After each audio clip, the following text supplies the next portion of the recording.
Even when you feel low, you can still go. Even when you feel slow, you can still go. Even when there's no hope, you can still go. I never answer to no, man, I still go. Go, go, go, go, go, go, go, go, go, go, go, go, go, go. Hustle hard, hustle every single day. I'll be making moves till I'm buried in my grave. To the system, I don't wanna be a slave. I've been doing shit my way, or the highway. And in the driveway is a nice range, cause I grind through the climb, I invite pain. You'll never hear me, bitch, nah, I don't complain. Just gotta flip the switch and you can go and obtain anything you want, anything you need. Your mind's got the key ingredient, it's belief. They'll deceive with the negativity, but I just slide right by that energy. Even when you feel low, you can still go. Even when you feel slow, you can still go. Even when there's no hope, you can still go. I never answer to no, man, I still go. Go, go, go, go, go, go, go, go, go, go, go, go, go, go,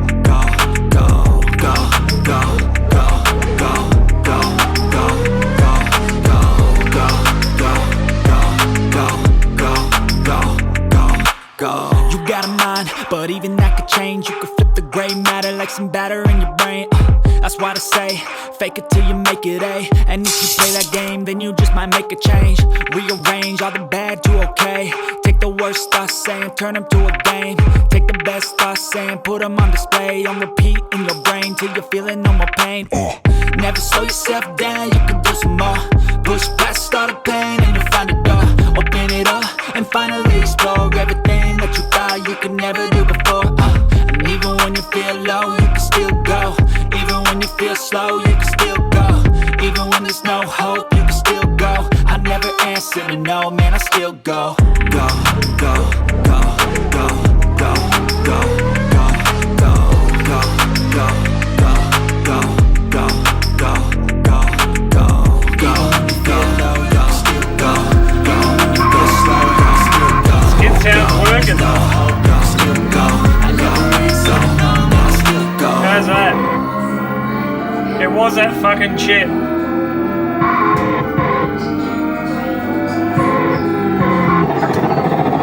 Fucking yes. Get ready for the next one.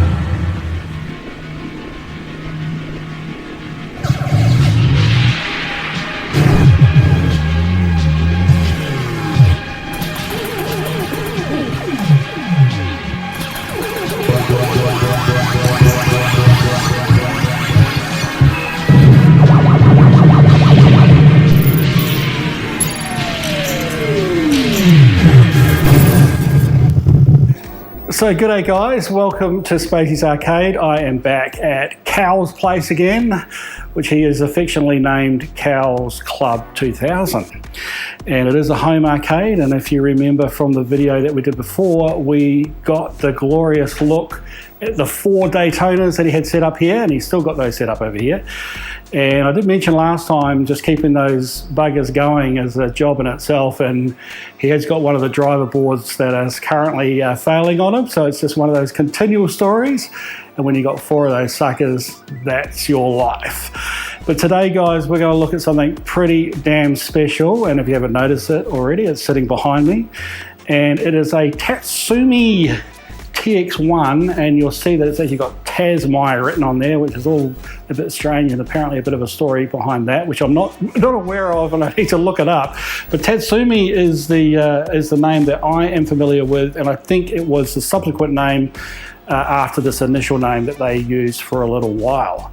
Now this, guys, is the Japanese version in terms of the cabinet styling, and it was originally made by the Tatsumi group and then licensed out to Atari. So all you guys over in the US and probably the UK will be familiar with the big Atari TX-1 cabinet, the cockpit. But that one there is actually quite interesting because it sort of falls away from the top, so it's not really a full sort of environmental feel, whereas this one definitely is. And all you punters that have been watching Starcade, there is one Starcade episode, guys, where this machine features. And of course, that was in the US, which is pretty impressive because they must have dragged one of these over for that particular episode. But after that, of course, you guys over there got the Atari version, I gather, once it was licensed out. So very unique cab, guys. I hope you find it just as interesting as I did when I saw it here listed for sale, and I thought it was actually some sort of wreck. It was in really, really poor shape. And I couldn't recognise the cab at all. I know we didn't have this cab in New Zealand, so it wasn't something that resonated with me. But it said it was triple screen. I thought that was pretty cool when I was trying to work it out. But all the artwork on the machine was very, very strange to me, and I felt like someone had graffitied all over it. That's what it looks like. But guys, this is genuine artwork, and when we show you the machine, I think you'll find it's pretty special as well. Now, Cal has done an amazing job here. First of all, he recognised what it was because he used to play this a lot when he was a kid, and so this is very special and sentimental to him.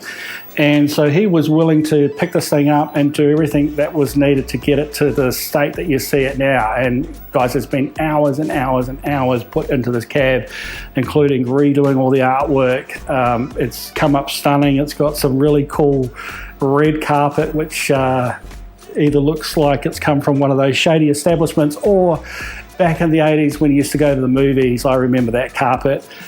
Well, chucking Jaffas down the aisle for all you New Zealand guys that would know about Jaffas and throwing them in the movie theatre. So guys, we're going to play this. I've come over and I haven't actually had a game of it. This thing is low. It's sitting down low on the floor. I've played TX-1 on main, but I didn't play it with a steering wheel, and like most of these games, guys, you've got to play it on genuine hardware, and usually the experience is completely different, as we all know. So I'm looking forward to hopping in this and giving it a go. So what I'm going to do is similarly to what we did with the Star Wars episode. If you saw that one, guys, and if you haven't, go back and see that episode where I came here to see the 4 Daytonas and the Star Wars and had heaps of fun playing that cockpit again. Check that out. But what we're going to do, similar to that video, is I asked Cal to just go through some of the challenges and the things that he went through to get this in the state that it's in. We'll hear from Cal, then I'll get in there, guys, and let's see how I go with my first ever game in TX-1 on the triple screen. It's going to be awesome. Let's check it out.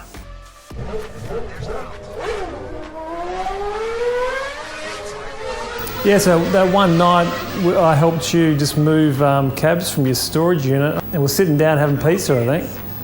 And you were flicking through Gumtree as you do, and I came across the cab and it showed me. I can't remember if it really clicked at the time. I kind of left it alone at the time, I think, because I had enough cabs, but it kind of sat there in the back of my mind to sort of maybe go check it out. But I contacted the guy and got a pretty good deal with the cab, and so initially it didn't work, even when I was there when we were picking it up. The guy turned it on and it immediately, I saw the game flash across the screen and then it just stopped. I knew the game was working, but like something else was going on, so it seemed fixable. I got it home and it was stuck in test mode. So I flicked the test mode switch back and the game fired up. But it wasn't without its issues. I think one monitor wasn't working. All the sounds were completely screwed up. There was hardly any sounds. The screech sound wasn't there. I think Joey took auxiliary sort of audio board. He recapped that and that brought back 90% of the sounds. Now I still had a couple missing, including the screech sound. I think only it had some little RAM was blown, and it cost like 10 cents. I got it from China, put it in and it worked. And it brought back the skid sound. The marquee on top was completely all faded, so I used Photoshop and scanned all the originals and put all the colour back in and got them all fixed up.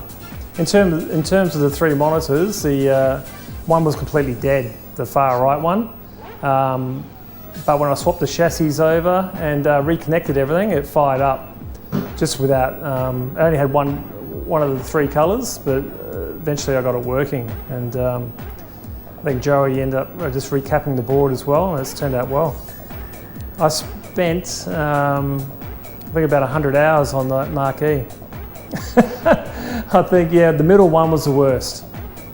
It's probably on all the art. The rear marquee, all of them was about 100 hours. The middle marquee was the worst because it's got so much detail to it. But it all turned out really nice. So the marquee's got 3 pieces. Then you've got inside, you've got the Tazmi dash decal there. That's brand new, so I copied that from a magazine promo when it came out. It was missing the steering wheel decal, so I've made that as well. The actual instructions on the dash was all faded and it was all damaged, so I've completely redone that as well. Then you just got the 2 small TX-1 side decals. And on the back, you've got the Plexi Tazmi TX-1 decal there. I managed to copy that, pull the colour back in and put that one straight over the top of the old one, which was completely just blue and white. It was faded. And then you got the back rear marquee there, where I scanned it into Photoshop and then used Illustrator to fully vectorise it and put all the colour back in. So I think there was 10 decals there to do to bring it back up to my standard. Inside the cabinet, I've resprayed all the black metal around the screens there. The steering wheel surround there is metal. I've completely resprayed that. Black, just neaten everything up inside, so when you're sitting in there, everything's very nice and presentable when you're playing the game.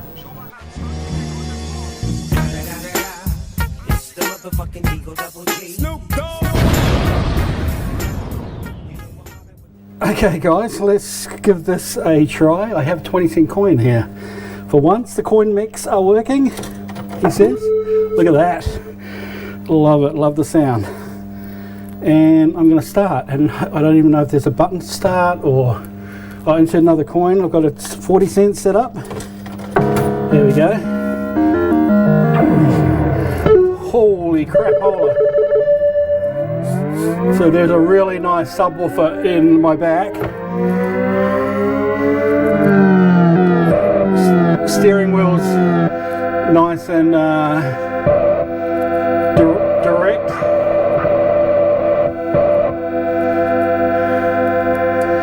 And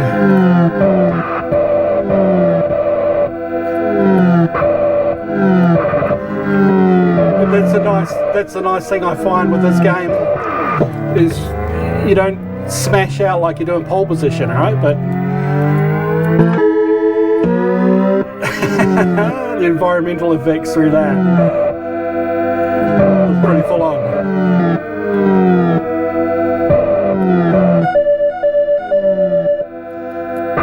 We've got some extended play.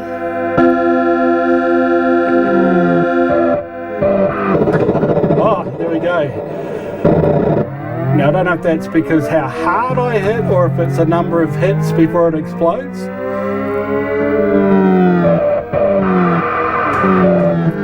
The road's a bit slipperier here.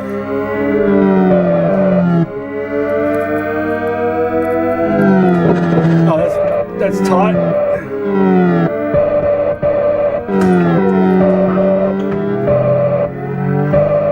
Bit of a hairpin. It's a little bit more forgiving than pole position.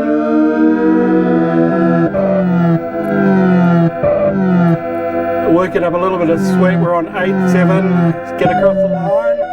Gotta go to the right this time, guys.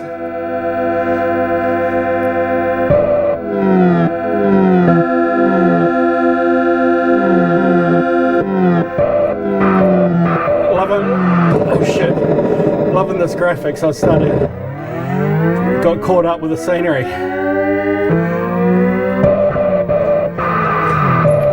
And it's funny because you're focused on the center screen here, but the side monitors just give you that extra bit of visualization. It's very cool. Not gonna make it. I'm not gonna make it. Oops. Definitely not gonna make it. Wow. We get a pass car bonus. I forgot about all of this stuff actually.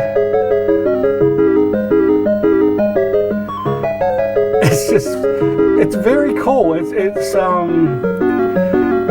it's got the sensor pole position. I think in some ways it's a little easier. I'm not sure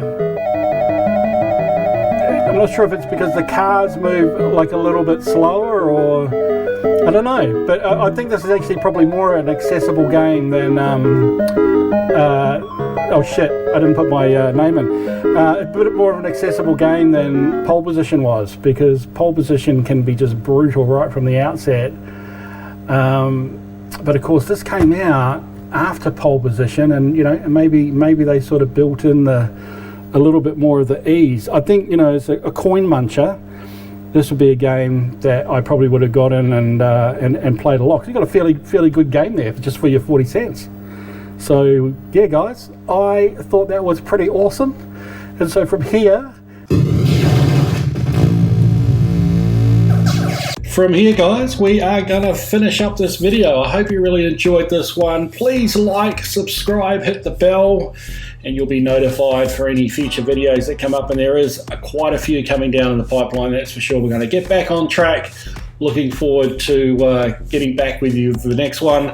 Till then, guys, ciao for now.